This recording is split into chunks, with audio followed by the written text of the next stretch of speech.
Okay. Would it surprise that all of you that as a native of Los Angeles, I have an affinity for the struggles and trials of the noble Mexican people? See, I really don't know that much about Mexico, but there are so many Mexicans in Los Angeles, and I mean like millions, right? And it's there's this whole cultural divide thing.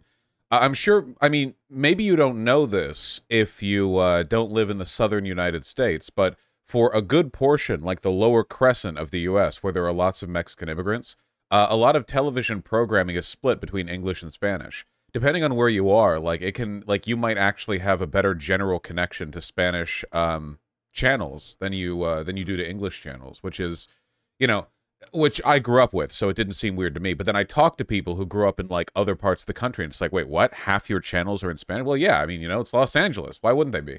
Um, and the kinds of media that you see in those Spanish channels, I mean, a lot of it is like soap operas that everyone makes fun of because they're for like first generation immigrant like moms who want to like watch 8 hours of TV. Like there's a whole thing, But there was a lot of like I guess cross-cultural media, especially out of Los Angeles, that's meant to appeal to Mexican second generation immigrants. Like there is a ton of this where it's meant to be it's meant to hit that line where like people with Mexican parents and people with non-Mexican parents who speak English can both watch it and get like a roughly comparable amount of cultural, you know what I mean? Like they're trying to hit that middle beat. Okay? So recently, a Disney Channel original showed up, and like it showed up and it hit people's attention. It hit people's feeds like a hijacked plane hitting a tower, okay? So it's called Primos, and the basic premise of this is that there's a Mexican girl, and she was gonna have a cool summer, but then all of her cousins arrived, because like, haha, Latin people, they all live in the same house. So I can't watch this with you. Like, I can't watch the video with you because of copyright. It's Disney, right? I'm not playing that game. But Mexican people have concerns. So it's set in Los Angeles, okay? Because why wouldn't it be? It has the Mexico filter. Now, this is a truly baffling creative decision to me because the Mexico filter has been the subject of memes and jokes, especially in the Latin community, for like decades now. Like Breaking Bad came out in 2008, Apparently, Terremoto Heights is a reference in some way to some kind of natural disaster. It means earthquake, but it like refers to some specific thing. Like there was an earthquake disaster in Mexico that gets referred to as like the earthquake or something. So I don't know. It's like 9/11 Valley. I don't know. Whatever. Anyway, we have the Mexico filter. We're in Los Angeles. You've got the palm trees. That's great. There's barbed wire around these posts. Whatever. Wait, are they using the filter in LA? Yes, it's in LA. And it's the Mexico filter. Anyway, whatever. Look, the point is that people immediately found reasons to complain about this, okay? It's like, it looks like, well, quirky, oh my god, wow, quirky, Mabel, Mexican Mabel, blah, blah, blah, blah. The main thing that people complained about is that apparently Oye Primos, which like, hey cousins or something, is grammatically incorrect. This is not actually how you would say that. Oye Primos is like objectively grammatically incorrect. This would be like saying something like, I love me family, or I love I family, or something. And it's the name of the show, and it's the main line of the song. Yeah, it should be Oigan Primos, which again, I'm just repeating from Latin people that I've seen. I don't speak Spanish. Yeah, she's looking good here. But anyway, like to have the main lines of the song be grammatically incorrect in Spanish. People are very insistent on this, Dr. Strange. How do you learn a language? I have no idea. But people are mad. Now, right off the bat, the Mexico filter is funny. The fact that it's a show about Latin people that centers primarily on, like, all your families packed in one house, which is both a real experience and also a stereotype. You know, that's funny. The grammatically incorrect thing is funny. Whatever. Oid is used in Spanish from Spain. Well, these are Mexicans. Mexican Spanish and Spain Spanish are different. And Mexican Spanish people will get mad at you if you use Spain Spanish or make presumptions. They don't like that. So, I mean, this post is literally people complaining. My Primos is phrased incorrectly. Coquita means vulva in Spanish. Oh, I guess one of the cousins is named a slang term for pussy. Music ain't Mexican. Why does it look like Breaking Bad? But okay, none of this even comes close to how funny the follow-up is. Because the showrunner responded to the show's criticisms.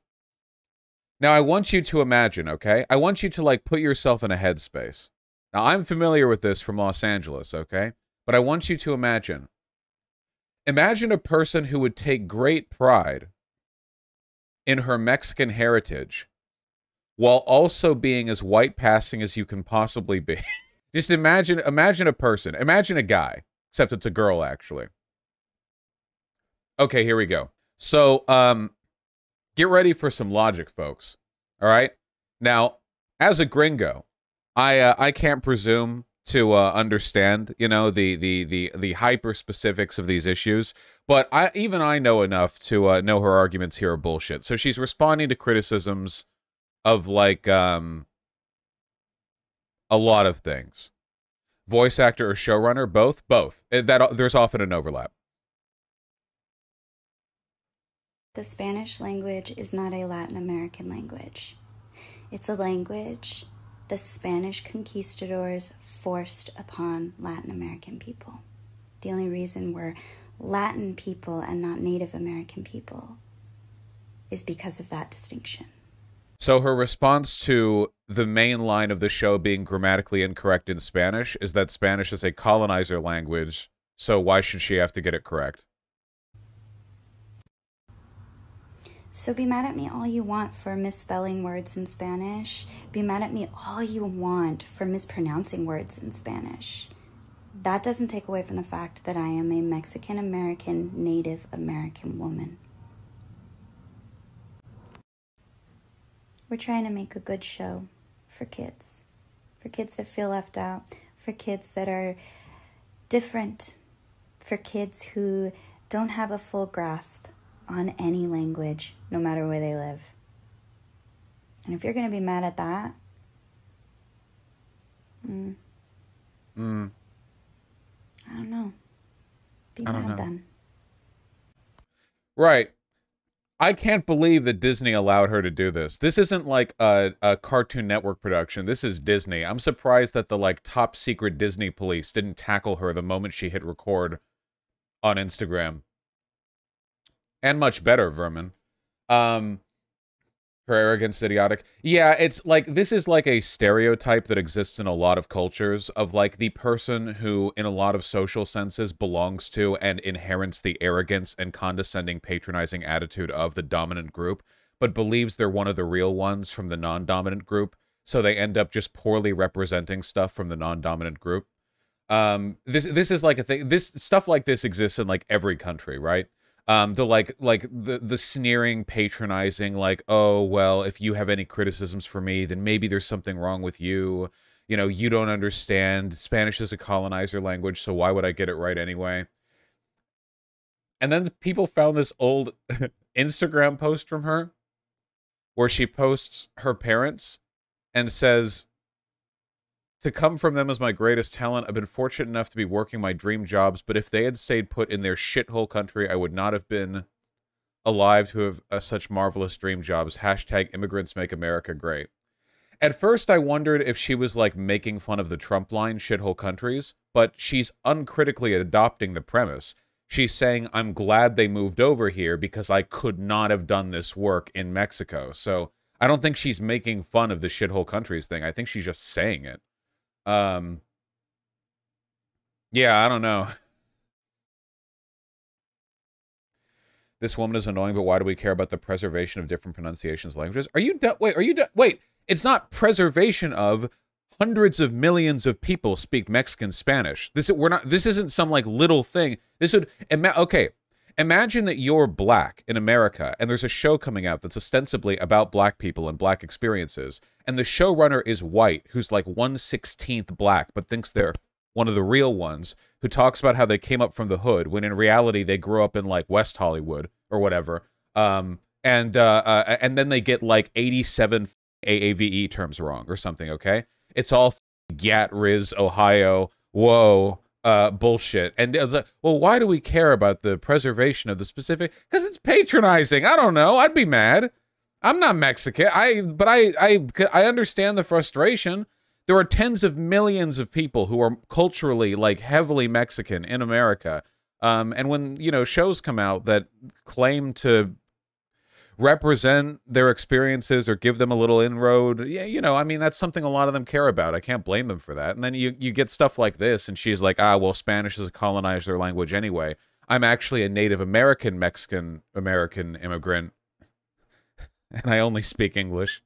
It's mostly just funny, right? I'm not like, I don't think this is like some grand like attack, you know. You know, it's not a huge deal or anything. It's just, it's pretty funny, I think. People are tearing her apart in the quote retweets, and I don't blame them.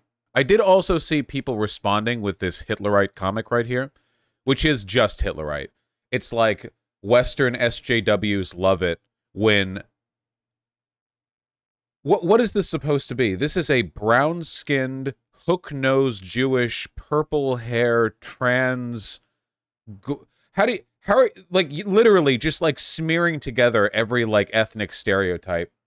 And then over on the right, it's like, ah, but SJWs hate real Mexican culture, which is a manly guy with, you know, with a big dragon gun, which is made by a white person with a mustache, a big chin, and a sombrero. And the funny thing is that I have seen a decent number of animations and comics and shit that look like the right-hand side here, with the dude with the mustache. And they're made by the brownest brown people in Mexico. Like, we literally just saw what happens when, like, it's the other way around. Like, they were like, oh, dude, this is what happens when, like, brown SJW. No, this is what happens when white bitch runs it. If you had some, like, brown person making the show, it would have been, like, El Tigre or something. Have you played Grim Fandango? Yes. To be clear, she's one of the voice actresses, not the showrunner. Still bad, but not as bad. Wait, hold on. If she's not the showrunner, then why is she taking responsibility for the poor grammar in the show's title? That wasn't just her pronunciation. The show, the lettering on the screen was with the incorrect word. Did they let the voice actress decide that? Because if that's the case, that kind of makes you a showrunner, at least to some extent. This Mexican reviewer gives a more nuanced take. Spaghetti. How Disney's Oi Primos pissed off everyone? Yeah. This is probably a way better video than anything I can say on the subject. I just think it's really funny. Rebel Taxi? Hell yeah. Listen, okay? Here's the truth. If you're making media for Mexican people, and it doesn't have this guy in it, you've got an uphill battle to fight. You've got a long climb that you got to make. We know what they like. They like Goku. I'm too white to get that joke. The joke is that Mexicans like Goku. Goku and Speedy. Oh, yeah, this is another one of those, like... Fat boy? But we're in a segment. Well, he's Mexico color filter. Right? Sniffing around my place. Wow.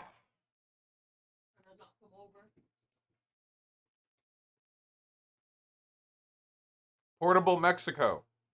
El Gato. El Gato Grande. Woo. Muy grande. El Gato Gordo equals fat cat. El Gato Grande y Gordo. Thank you. This is the guy that voices Goku in Spanish. Hell yeah. The real Goku. What was the point I was going to make? Oh, yeah. It's kind of like that thing where, I've never met a Mexican person who didn't like Speedy Gonzalez. Even though it's like an offensive stereotype. I don't know. You know, politics is complicated, all right? Racial politics are complicated. Show people who don't know just how popular Dragon Ball is in Mexico. I mean, I don't think there's any better way to say it than there was, like, there was an unlicensed airing of a Dragon Ball episode finale that was done, like, without the permission of the company that owns Dragon Ball Z, and it was in, like, a stadium. Hold on. This was all over the country.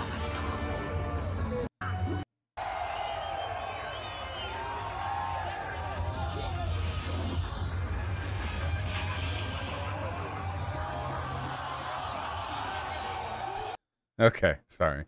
Somebody said it was billed as a sports event. It literally was, though. Look. Dragon Ball also almost caused a diplomatic fight between Japan and Mexico. Massive crowds gather to watch Dragon Ball Super together. Mexican governor was told to stop illegal airing of Dragon Ball Super's finale via letters from the Japanese embassy. Look at this shit. They made billboards of this. Here's another angle of the crowd we just saw the video from. This isn't pirating, this is privateering at this point. True! It's gone beyond pirating, okay? You dare call this organization pirating? No. So based, honestly, yeah. Vaush, I'm Mexican-American. I hopped on chat just to agree we love Goku. Thank you for your contribution. We all salute you. I gotta say, it's actually really nice, like, people who like DBZ, because even though there's some weird stuff in the original Dragon Ball manga, if a person has a Dragon Ball Z Twitter avi, you know for a fact it's the only anime avatar that isn't pedophilic. It's you can trust them. They're the one. Goku and Vegeta are now like the mascots of anti-pedophilic action. Strip clubs too. What do you think, boys? Would you go to the transmisión del capítulo 130 si Goku gana esta época un gratis para todos los presentes la premier men's sport bar with Bulma with giant jugs? Vaush, would you go? Yeah, I like Bulma. Bulma's cool. Bulma fucked Vegeta. That's cool. Is there any other way of watching anime this isn't normal? In a better world, this would be everywhere. Didn't Vegeta say the 14 words, though? Listen, okay, I don't want to do, like, politics discourse on Vegeta or whatever, but I do think it's incredibly funny how they had, like, an omnicidal maniac who chilled out and, like, never had a reform arc or anything.